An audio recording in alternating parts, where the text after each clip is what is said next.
Okay, today we're going to talk about what an IPV treatment is and what is the expectation from the physician when they order an IPV treatment on a patient.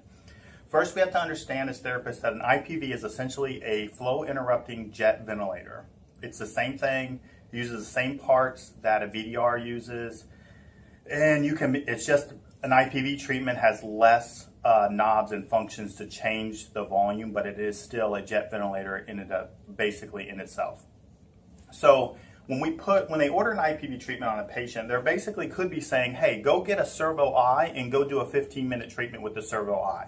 So if they had ordered something like that, you would automatically think, I need to know how much volume you want to give, how much rate, and what FiO2, and all these things that we're accustomed to knowing when we put patients on ventilators like that.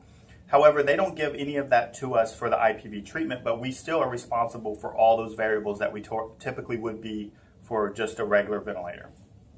So we need to know that, first of all, what they want us to do is to get as much secretions out of the patient as possible without making them hypoxic, hyperacidic, or alkalotic. So we want to get the secretions out without causing any of those other things. So first we have to understand that when we go slower on the percussion, we move bigger volume, and that will cause more CO2 removal. At the same time, it will cause less recruitment, less interthoracic pressure, so you will also have a risk of desaturating as well as de-recruiting.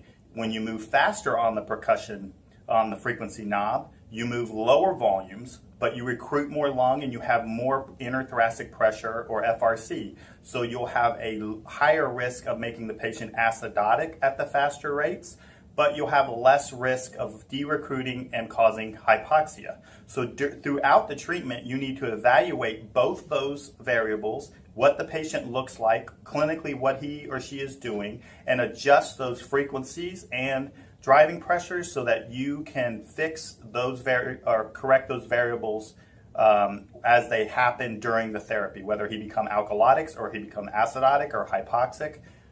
You want to be able to manipulate those settings to stop that from happening. Also, when you give report to somebody or do an IPV treatment, if they don't tolerate the treatment, that would be like saying, I just put them on the servo eye and they didn't tolerate it. What do you want me to do? You need to have ideas of what theoretically happened that they didn't tolerate it. Did they become alkalotic and stop breathing and thus they desatted? Did they become hypoxic and you think they probably de-recruited and we didn't give enough mean airway pressure? All those theories should be discussed before we say that they just didn't tolerate the IPV treatment in general.